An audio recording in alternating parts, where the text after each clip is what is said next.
Hi, everyone. Thank you so much for joining us today. We really appreciate you being here and taking the time to learn a bit more about how to leverage AI to fight financial crimes during this crisis. This webinar is planned for 60 minutes. There will be a 40-minute presentation followed by a 15 to 20-minute Q&A session. My name is Ali Devine. I'm the event manager here at Basis Technology. I'm going to be your moderator today, and I'm going to make sure all your questions are answered. I'm sure you've already noticed, but everybody is muted. So if you have questions anytime during the presentation, please feel free to ask them anytime throughout. However, we will wait until the end to answer them. If you want to submit a question, just click on the Q&A button at the bottom of your screen. When the webinar ends, you will be directed to a survey. Please take 1 minute to let us know your opinion. We are continuously planning more webinars, and your feedback really helps us determine the content of what we're doing in the future. This webinar is being recorded, and we'll be emailing the link out tomorrow to everyone who registered. So if you find it useful and informative, please feel free to share it with anyone who you think might be interested. So let's get the ball rolling. To start, I'm going to give a very brief introduction of Basis Technology and Rosette, which is our text analytics software. For the past 25 years, our mission has been focused on getting structure and meaning from unstructured text. So Rosette is used to reveal insights and information hidden in a large volume of multilingual text. So documents, reports, news, posts, comments. Our tool reads text like a human would, only much quicker. And what this means for the financial space is accelerated screening and due diligence, optimized social media listening, enriched search for compliance, and more accurate know your customer, know your business, know your employee applications. And what's amazing is that the same tools that are used by governments around the world, so immigration departments, prime minister's offices, ministries of defense, intelligence services, they're now being used to be deployed in the fintech and banking industry to avoid getting million or even billion-dollar fines for not complying to local and international regulations. And it's not because they don't want to comply, they just don't have the right tools or the right information. So that's all I'm going to say about Rosette and Basis Technology. So let me introduce you to today's speakers.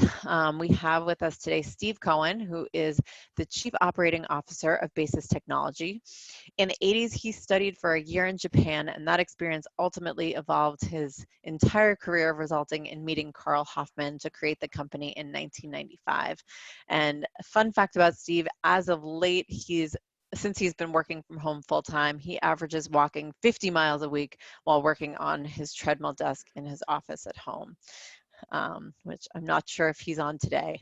And also with us is Declan Tresize. He's the Applied Engineering Director at Basis Technology. He works with customers and prospects to get the best out of Rosette products and capabilities. Declan's based in the UK, and since working at Basis, he's traveled to 20 different countries, and some of them many times. And a few fun facts about Declan: he can be seen skateboarding around London sometimes and has actually never paid for a haircut. So he is one of the few who doesn't need to worry about haircuts right now, it seems. So let me throw this to Steve to get this going. So Steve, take it away. Thank you very much, Ali. And I should say I am on the treadmill, but I'm not going to be walking during this presentation. That also explains why I've got this artificial background behind me. This is a rendering of what our headquarters we're going to start constructing real soon now is going to look like. And it looks a whole lot better than the basement where the treadmill desk is located. So we'll stick with that. I want to back up just a very little bit. Ali gave a great introduction to what Basis Technology does in general.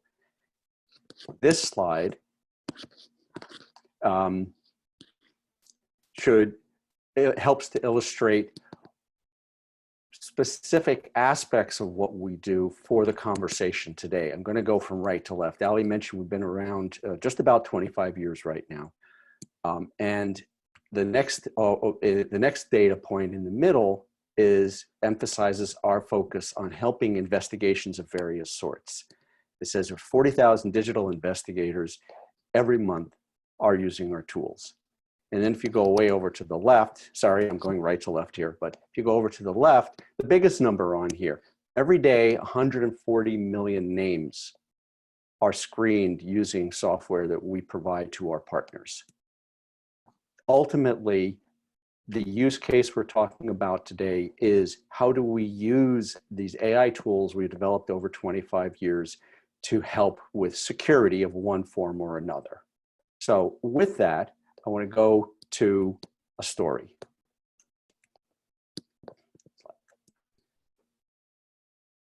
2013, Boston. This was 7 years ago. And if you're looking at this slide, you should be able to see immediately what I'm going to talk about. Because 7 years ago, roughly a month ago, was the Boston Marathon bombing.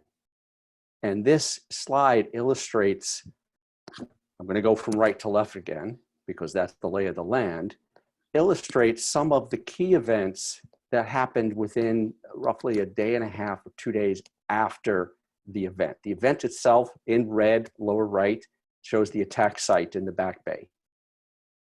And then I'm not gonna go through it, that's not important, but what you see as you walk from right to left here is what happened after this event, all the way to, on the left, suspect detained, when they capture the remaining Tsarnaev brother. The other thing you see on here, and one of the reasons that Basis Technology tends to talk about this story in the middle center, upper middle, you'll see in green, that's where Basis headquarters was at the time. We still have an office there as well.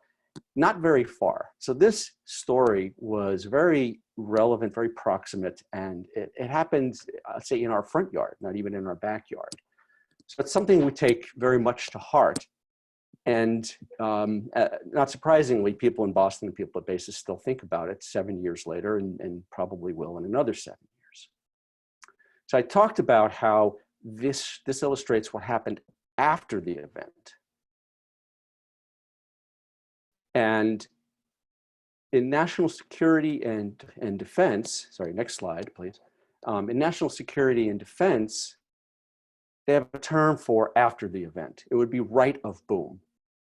Right of boom meaning if you go in normal direction, normal English language reading direction, if you're going left to right, right of boom is after the event. But after the event is how you deal with the aftermath, when in fact, what we care about most is what happens before. The reason we care about it most is because we're concerned about trying to prevent things from happening. So let's take a look at what happened left of boom, what happened before the actual bombing. Here's a sequence of events that led up to it, starting 2 years beforehand. 2 years beforehand, spring of 2011, an alert was created for the Tsarnaev, for the elder brother, Tamerlan Tsarnaev. An alert was created in National Security Database. Next. October of the same year, also almost 2 years beforehand, another alert was created for Tsarnaev. Next.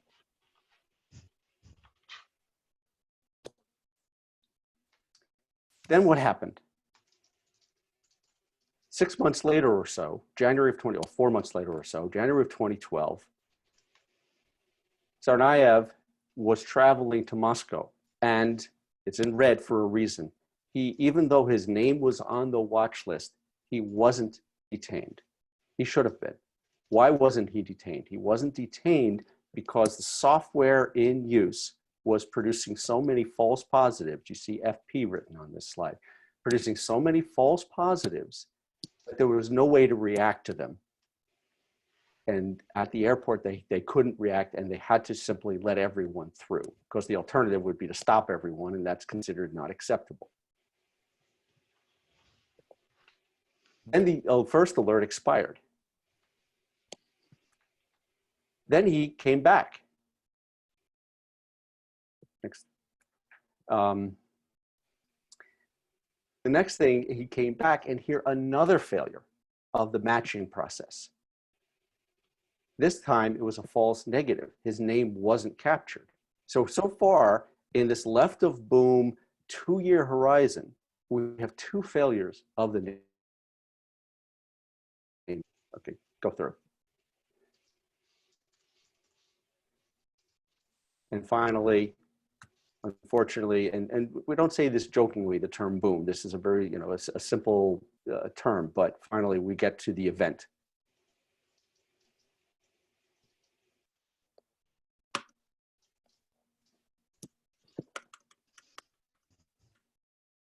So what happened? Why did this happen? It happened because the software being deployed was, I'll say, old school. Once upon a time, there was nothing wrong with the software they were using, but it was older technology. It was a rule-based name matching system. And what you see here is Tamerlan Tsarnaev's name written at the very bottom, correctly written in Cyrillic, the Cyrillic alphabet. That is the correct way, and there's only one way to write it, and matching should work in theory. But when you transpose that, when you transliterate it into English language or Latin script, as we would prefer to say, well, there's a couple of different ways it might appear. In fact, there may be dozens of different ways it might appear. And in this case, the rule-based name matching software failed. This may be, to the best of my knowledge, the one case where name matching software appeared specifically mentioned in a congressional investigation record.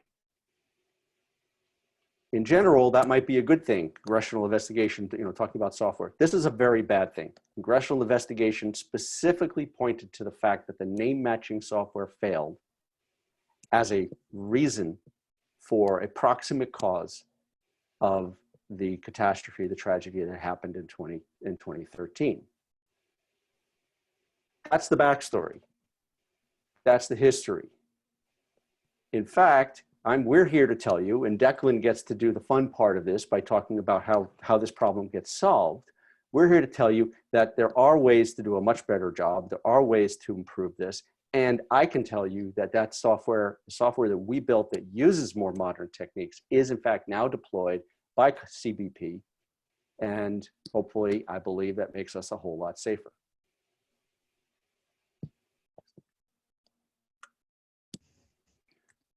So that's the gist of our sort of corporate message. As Ali mentioned earlier, we have developed over these 2+ decades software really very much focused on how do we help the national security and defense requirements. And we bring those to commercial uses. Now, what does this type of problem have to do with financial institutions and financial compliance screening? It has everything to do with them. The problems of financial compliance screening, the problems of a commercial KYC are virtually the same type of problems that the people we deal with in national security, in the 3-letter agencies and their equivalents overseas have to deal with every day. So let's take a look at some of the problems that the financial institutions have to deal with. I'm going to focus on the problems section of this slide. I'm going to talk about very briefly about the business and technical aspects. And as I said before, Declan gets the fun part of telling you this, getting into the solutions. So moving ahead.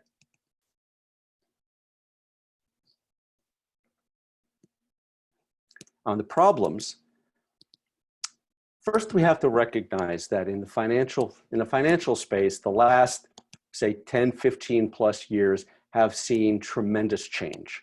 The internet hit finance pretty hard and quite effectively. And what do those changes look like? Those changes have included the 3 things we list here: huge growth in non-cash payments, huge growth, incredible growth in mobile payments, and a vast diversity, right? The internet has made the world a lot smaller, so there's incredible diversity of who the customer base is. What does this mean? This means that knowing who your customer is has gotten harder because you're more distant from them. And yet the requirements, the volume of KYC requirements in terms of the volume of interactions and transfers that we have with customers and counterparties has gone up. So on top of this, we have The next problem. This is what's happened in the last couple of months. The pandemic has exacerbated all of these problems. This shows some of the financial impact. In the US, we've lost 33 million jobs. We have a massive global stimulus response in play here and overseas. And what does that lead to? When you throw that money into the system, the opportunity for fraud and the requirements for KYC have just gone up tremendously. So this is a brief illustration of the problems that financial institutions face. And I should point out that when we say financial institution, it's a very broad term. Last October/November, the US Office of Foreign Assets Control fined Apple Computer a substantial amount of money for paying money to someone who was on the OFAC control list, so someone Apple wasn't supposed to pay that money to because they failed to do screening correctly.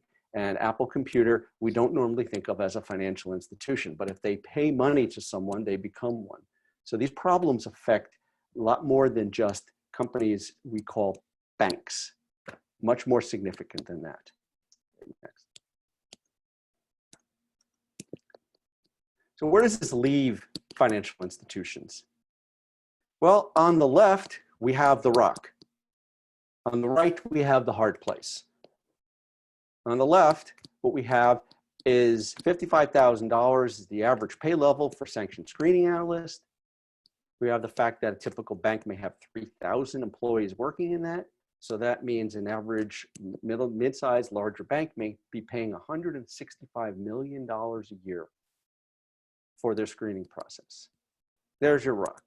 On the right side, we have the hard place, $8 billion in fines based on averaging the 145 million times 58 known examples. In fact, what we know is that some fines are well over $1 billion. So you have a known cost and you have a huge risk.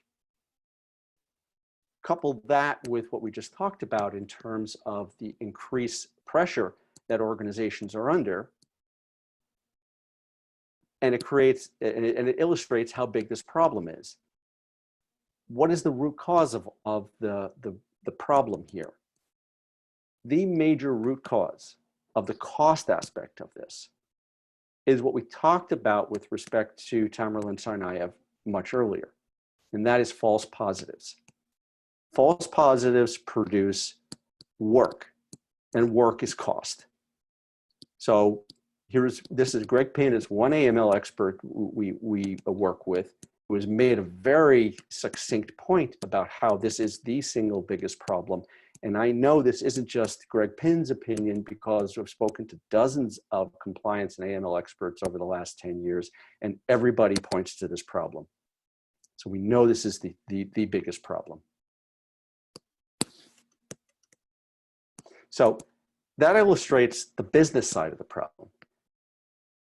What's the technical problem? It says technical, but it's not purely technical we're going to talk about. What's the fundamental reason why Basis Tech has worked since 2004, constantly innovating on how you do name matching?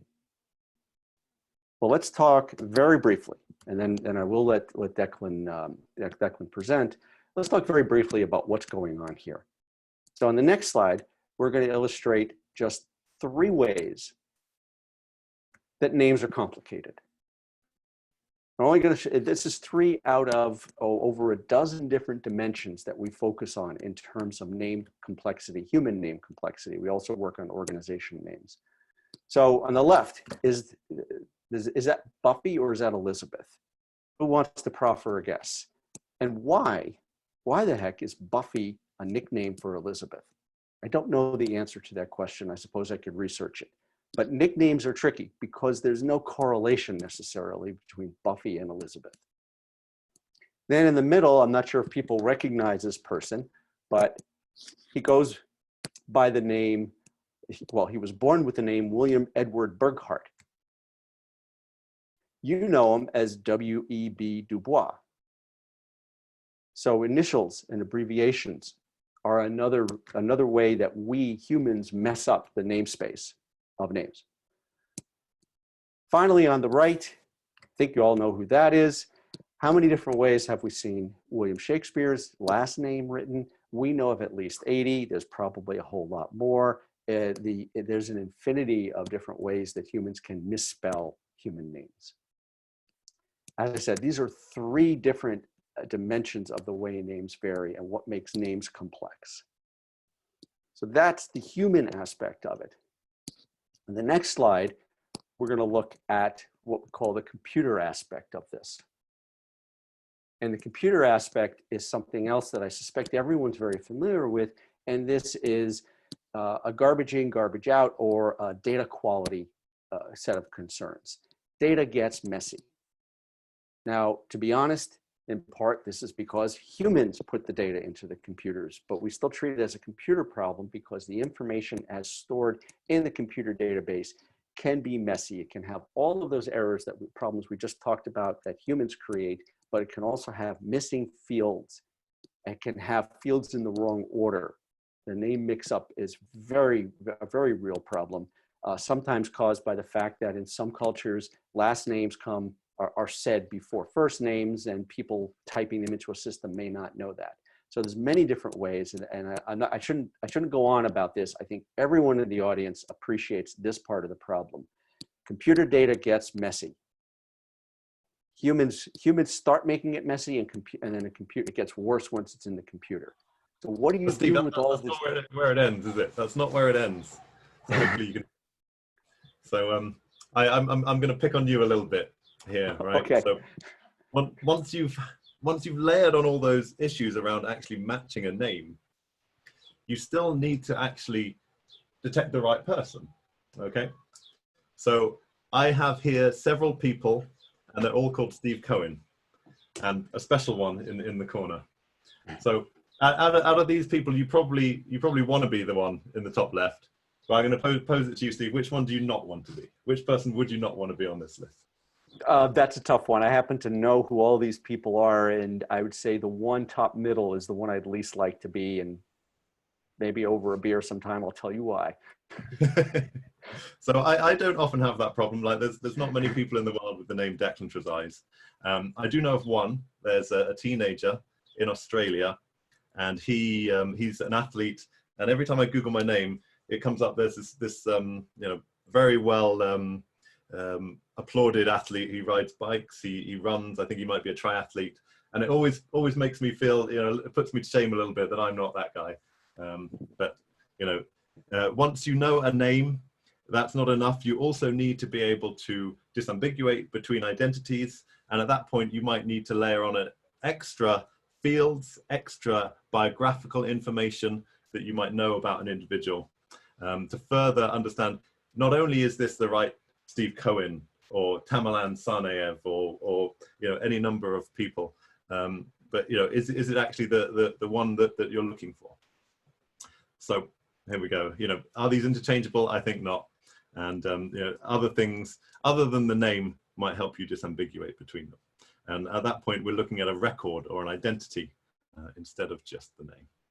So Steve has done a fantastic job of talking about the problems, talking about the issues, talking about the severity of those issues, both in terms of human life and in terms of cost or even fines. But at basis, we're very keen to make you aware that technology does exist, and it's something that we can demonstrate to you around how you can be smarter at matching names. And to that end, I'm the guy to do the fun bit, as Steve put it, which is to step in and do the technical demo. So bear in mind, this is a live webinar, and I've already had a little bit of inconsistency in my stream so far, but hopefully during the demo nothing will go wrong, and we can cross our fingers. So I'm going to, not do that. I'm going to press escape. I'm going to jump to my other tab, and I'll be able to demonstrate to you some aspects of name matching and some aspects of why we might consider this smarter name matching, how it might be applied for screening. And I have here a demo tool. It's called the Match Studio, and it's what we use to demonstrate our name matching algorithms. It allows us to use a user interface rather than just showing you things like JSON objects or script outputs. It's a little bit more fun and interactive. Okay, so I'm going to put in two names and I'm going to compare them side by side, and I'm actually going to pick on the name that came up earlier, Elizabeth Summers, and I'm going to show you what that name looks like. Now, I pick on this name because it's a great one to actually illustrate an aspect of nicknames. So this is what a perfect match looks like. Elizabeth Summers is the same name as Elizabeth Summers. We can all see that. The match score that the algorithm gives it is 100%. We also see a breakdown that gives the proportional weightings and the individual match scores for the words in that name. What I'm going to do, though, is change one of these names, and we're going to see what happens. And because this name is pretty versatile, I'll show you a few different variations. So what if Elizabeth's friends called her Betty? We'd have a different program instead of the one we might be familiar with. But Betty is an override, it's a nickname. I've got a whole bunch of these, right? So Beth, same thing. Beth versus Elizabeth. Or I could have Lizbeth, same thing, except now we're using a phonetic matching algorithm because Lizbeth is a pretty considerable part of the phonetics that go into Elizabeth. Or even we can go to Liz, or we can go to Lizzie. All these are names that we'd like to be able to capture when we're looking to match a name. Now, I don't think there's many Elizabeths that call themselves Elizab, but if indeed that name came up, you'd still want to be able to match it. And at this point now, the engine is smart enough to know that this is a broken piece of the other name. And so it splits off the broken piece and it says, that's an exact match. This bit's missing and this bit's still exact. But overall, we get 95%. But really, we know that Elizabeth's friends call her Buffy. And that's one that we always want to make sure is definitely in the override list. And there it is. So I know this is a cute example, but I want to move on to something a little bit more serious. So what I've got here is the ability to search a list with this algorithm. And the list I'm going to search is the OFAC list. This is the sanctions list that's published by the US Treasury Department, and it has a list of financial bad guys on it. And this is a list that's generally used by all financial institutions and banks when they do screening. So it makes a good demo set. It's a public domain list, so it's available to everybody to use. So I'm going to use it for my demos. Now, often you might find that people ask, well, what about the Mohammed problem? Mohammed is a name that you can write exactly in Arabic, but there are multiple variations, 18, 20, 30 variations that are in common use. So what if I was looking for a specific name on the OFAC list? And you can see it come up, Mr. Mohammed Omar. So I can do a match that's pretty much nearly there. There's one character difference, it gets a 99% match. But what about variations that people wouldn't normally write? What if somebody had written instead something like this? Your engine needs to be smart enough to understand that this name sounds enough like the name that you're looking for, that you can still get a strong match over a threshold. And this is a variation that most people would not have written if they were trying to come up with variations of what Mohammed should be written as. Going even further, what about abbreviations? So MOHD is a standard abbreviation for Mohammed, covered here as a synonym, gives a virtually exact match score as well. And this is the case where all I've done is just look at a name that's a first name and a last name, the same that we did with Buffy Summers versus Elizabeth Summers. So what about the complication where we're looking for names with even more parts? Some systems might not even be able to conceive of such a name. They might be fielded in such a way that they only allow you to put in a first name and a last name. But what if you had a Spanish name from South America? Here's one I prepared earlier, Jesus Alfonso Lopez Diaz. So 4 name parts. This is actually the name of a money launderer working for a South American drugs cartel. So this is one that you seriously need to be aware of. So you need to be able to match this in the list. Obviously, the exact match comes out just fine, but abbreviate this down to a single character, maybe join a couple of these names together. This is where you need to get smart. You need an engine that can take those apart, understand that that's an initial, and recognize where that name comes from. Even in the case where the name is misspelt and the same other variations apply, or even going so far as to say this name could be written so badly that somebody had heard it on the phone, they wrote it down with an H and a Z. So as an English speaker, I read this as Jesus. If somebody was to phone me up and say, "Hey Zeus," I might well write it down like that. So these are the elements of smart name matching that are essential when it comes to screening. And the layer that I talked about on top of that is the one whereby maybe we have further biographical information. So maybe we have not just a name, but also we want to disambiguate using other data. So I know for sure in here that there's more than one Jesus Lopez. In fact, I've got 5 potential candidates there. This is like the Steve Cohen problem. Okay, so each of these are just as valid as each other, maybe some slight ordering differences, but this Jesus Lopez, this Jesus Lopez, this Jesus Lopez, this is a fraction of the name itself, and I have potentially a set of false positives. At that point, maybe what I want to do is use part of the other information that I have, and in this case, I've just broken out one field as an example, but when you're doing smart matching, you want to be able to leverage any field that you have and put within that a weighting that applies when you do the match. So if I take a partial view potentially of the ID number and push that through, now instead of having 5 false positives, I've done a match on a partial name, I've done a match on a partial ID, I have 1 true positive result, and I get a good score that makes me think, okay, I've screened the right guy. The demo tool lets me have a look at this. So, okay, we have a field weighting for the name, 75% of the weighting comes from the name, 25% of the weighting comes from the ID, all configurable, and each of those poses a score. And at this point, I can even look at the same name in that UI that we saw earlier. Oops, if I press the right button, to compare them side by side. So we see why Jesus Lopez matches, and we get the match score out, and we could put the other parts in as well. So just for your interest, I'll give you the mixed up name, and I'll misspell it, and you'll see what the engine spits out as the reasoning. So the reasoning is sometimes just as important as being able to find the match. So having a trail that says, I know why this name matched, often gives a financial institution something to go back to the regulator with, and something that allows them to tick the box for compliance. So not only does this help me demonstrate to you why the name matches, so I have a phonetic match here, an initial match here, a phonetic match here, it's out of order. Each of these names has a weighting, but this can be used for logging, auditing, and recovering a trail of screening examples.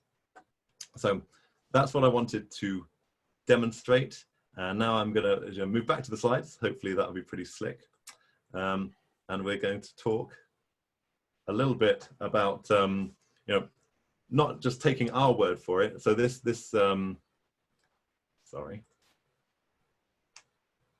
demo, shows, some canned examples that I'm familiar with that lets me show you some aspects of the algorithm. I'm going to let Steve talk in a moment just about, what our customers think of this. But I'll let you know that we designed this technology with integration in mind. This is a capability that fits within a workflow that allows you to improve that aspect of a system. We're talking about a point solution that's very thorough at what it does, and we actually have several other different capabilities that I'm not going to talk about today. But be aware that this can solve that instance, that can solve that problem, and it can solve it at great scale. We saw that number of 140 million screens per day. We try and keep ahead of the curve when it comes to things like recently published research around machine learning, AI, neural networks, and bring those into the algorithms so that we're at the absolute cutting edge, leveraging the best possible technology at the time. So designed with integration in mind, and built with best practice. So Steve, I'll I'll hand back over to you, since I've now done the fun bit. Okay, and that was fun. So as Declan started to say earlier, we can put numbers, we can make statements like everyone else. I'm sure everyone in the audience is familiar with Affinity and WorldCheck. They are one of our premier technology partners, and they certainly are one of, if not the premier provider of screening technology. This technology that Declan just described is what's deployed as the matching, as the name matching component of what Refinitiv does in WorldCheck. So as I said, quite a lot of that 140 million is delivered, comes through the volumes that they manage. Next, please.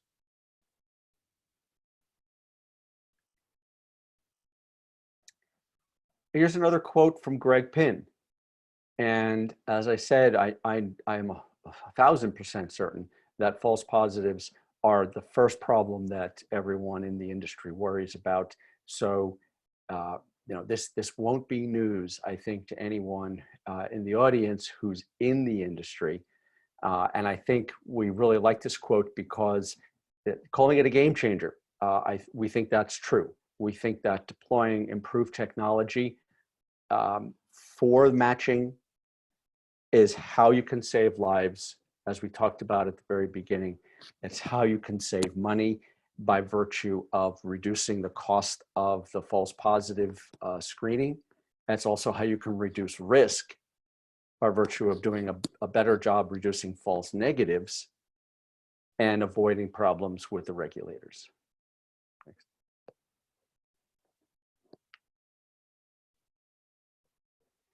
And that concludes what we plan to talk about. I haven't looked at the Q&A, but I'm hoping that there's some interesting questions and we are prepared to answer them. Ali, you're managing this, right? Yeah, great. So thank you, Declan and Steve. So yeah, now it's time to ask any questions you have. So click on the Q&A button on the bottom of your screen to submit your questions. While we're waiting for some of those to come in, we do have a lot of people on today's webinar. So if we don't get to all the questions today, please reach out to us. Declan will put a slide up right now with our contact information, and we'll keep that up for just another minute. And while we're waiting for your questions to come in, I do want to let you know again that this is being recorded, and a link will be sent to you, to everyone who signed up. So feel free to share that if you want. If you want to reach out to us, please don't hesitate to do so. If you are not able to stick around for the Q&A, once the webinar ends, you'll see a survey pop up. Please just take 1 minute to let us know your thoughts. Your feedback is so important to us, and it really helps us continue the webinars that we're putting together. And we are planning more webinars. So if you're interested in attending any others, you can find the details about those at basistech.com/events, or you can follow us on LinkedIn or Twitter, and we'll be announcing them there. So with that, let's get to the questions.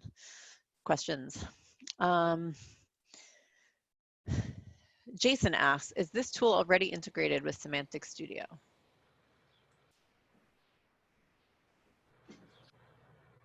So shall I take that one? Yeah, I'm sorry, Declan, you probably should deal with that one.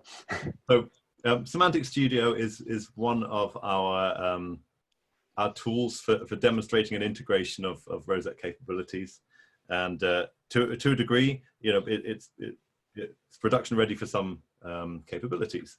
Now, as far as I know, the last cut that I saw about a week ago, we don't currently integrate name matching in Semantics Studio.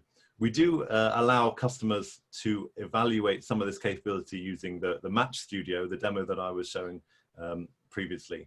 I do expect, though, as Semantics Studio evolves and it takes on more capabilities, there will at some point be an RNI or name matching integration with it. Great. Ali, can I take one here? Sure. What are the difference between the WorldCheck? The question is, what is the difference between what we deliver and what WorldCheck delivers? And there's a very simple answer to that. We've described a matching engine, and we're very careful to use that term to say it's a matching engine. we do not deliver a comprehensive screening solution. When you go to WorldCheck or any of the companies in that space, what you get is curated data, a workflow that suits the needs of the financial institution, and at the core of it are a lot of capabilities, including this matching. So we do not deliver a comprehensive solution. That said, we are meeting more and more institutions that want to design their own screening and matching solutions. As good as the various OEMs are, sometimes having a bespoke system for a given workflow is better for an organization. And it certainly is possible to work with us to build a bespoke system and then use data and other components from the general providers. Thanks. Great. Somebody asked, we use your name matching tech as the Elasticsearch plugin. Does the plugin include all features and adjustability? Well, the API one name to one name match. Yeah, so I'll take that one as well. So yes, the Elasticsearch plugin has all of the adjustability, all of the customizability that we'd have in just the SDK or the pairwise comparison. So we developed the plugin, the Elasticsearch-based plugin, and it tends to lead a lot of the capability development. So pretty much everything goes in there first. Great. Binsar asks, how do you manage more common name screening, i.e. John Smith, if you do not have referential data like date of birth? So you nod there, Steve. I wasn't sure if you were going to say. Oh, so sorry. No. Technical stuff, mostly you. So this is an issue, right? This is that false positive issue that you get when you have multiple names that are the same. What I will say is that we have a capability, an algorithm that's highly configurable, and the best case here is that you make sure that you return every John Smith that you have in your database. At some point, though, you do need to disambiguate, and this is why I made the point about talking about record matching. Right, you do want to leverage that other data. Otherwise, it just comes down to having an analyst read through and recognize which John Smith that might be. And this is a lot of the false positive problem that banks and financial institutions have. If the data is sparse, if you just have sets of first names and last names, potentially that does create a workload. And I'm not going to say there's a magic bullet that's gonna fix that, but absolutely making sure you don't miss any of those John Smiths is integral, and an algorithm like ours will allow you to achieve that. Steve, I don't know if you want to add anything as well. Not to that. I do want to jump in. I see a couple of questions that are asking about, is this available in the cloud or variants on that? And so I'd like to address that. Declan's described the integration capabilities, and this is pretty much almost always deployed on premise as integrated into some engine, more often Elastic than anything else, but we can work with a lot of different integrations on premise. We have not focused on delivering the full suite of capabilities, the full power of what Declan described in our cloud offering for one particular reason, and that is that the types of data that our customers are dealing with, more often than not, is data they don't want to be sending off to a cloud provider. Now that may change in the future, but for now, what we have, and we do have a name matching capability in our Rosette Cloud offering. It is a much simpler version of what Declan described. Doesn't have nearly that power. It is appropriate for some types of applications, and you can go to www.rosette.com and evaluate whether it's sufficient. But for the super accuracy and super performance, it's always on-prem for us. Great. So Ryan asks, what's the QA process like for foreign language related problems? Do you have a native speaker that verifies results?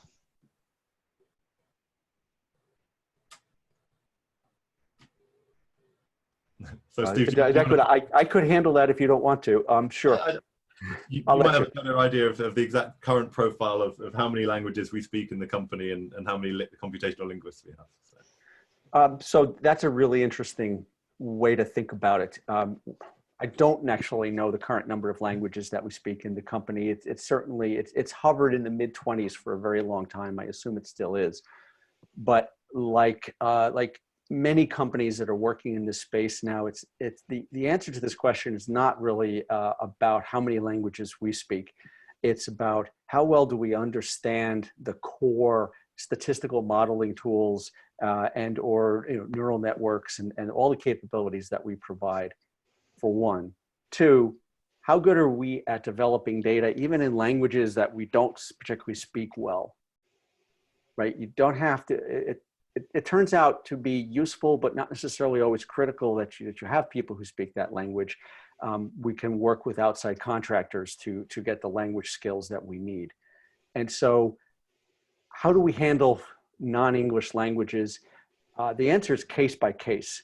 There's a suite of capabilities. There's basically a bunch of modules within the name matcher that know about different language pairs. And for each new language that we add, we build up models of one form or another. Sometimes the models are lists of data, and sometimes they are full-blown neural nets, depending upon the particular aspect that we're training against. And so we build up data sets that are appropriate to that new language requirement or language pair requirement, and then build that data and build the engine around it.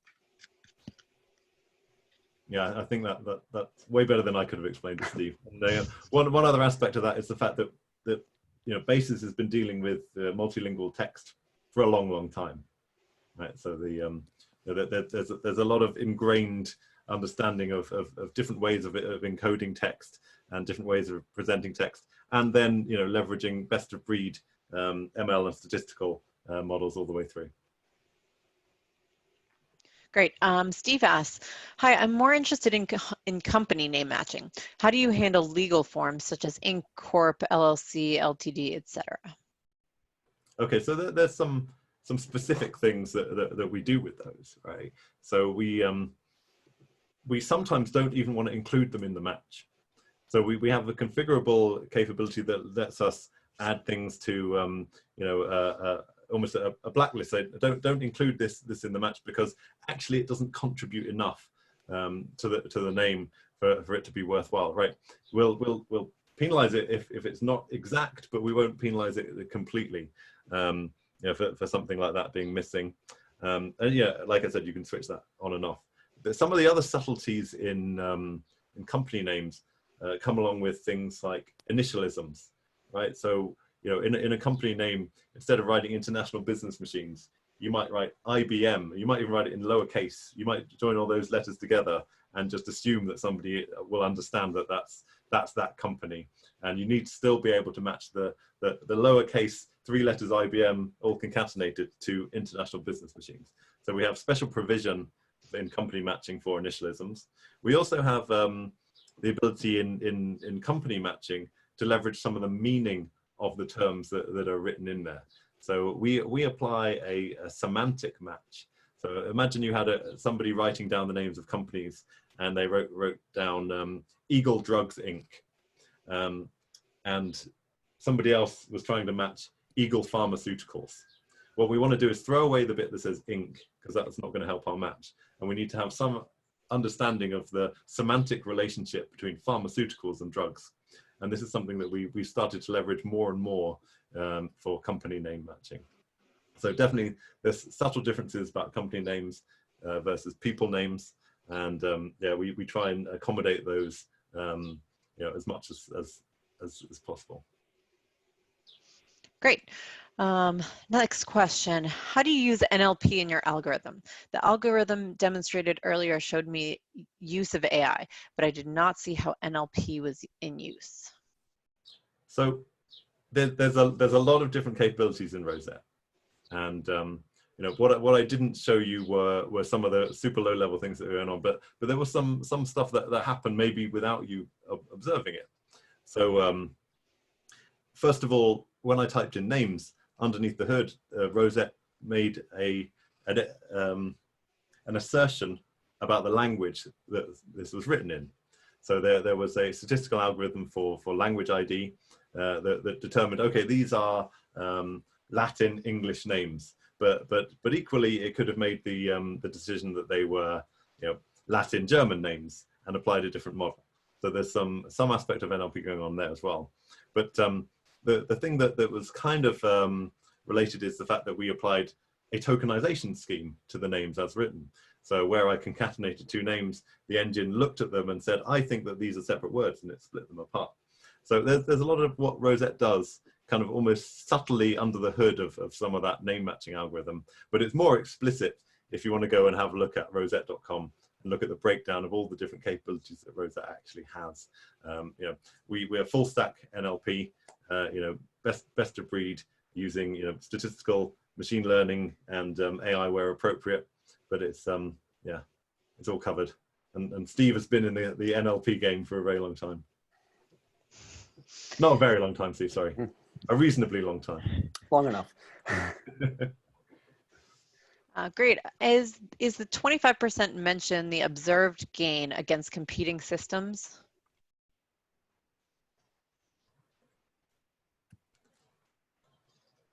So is this our slide at the top of the presentation? So we said yeah. we said 25 years experience. I don't know if that was. Yeah, I didn't say. I'm trying to remember the 25%. Yeah. We don't have information we can publish about comparative information versus competitors.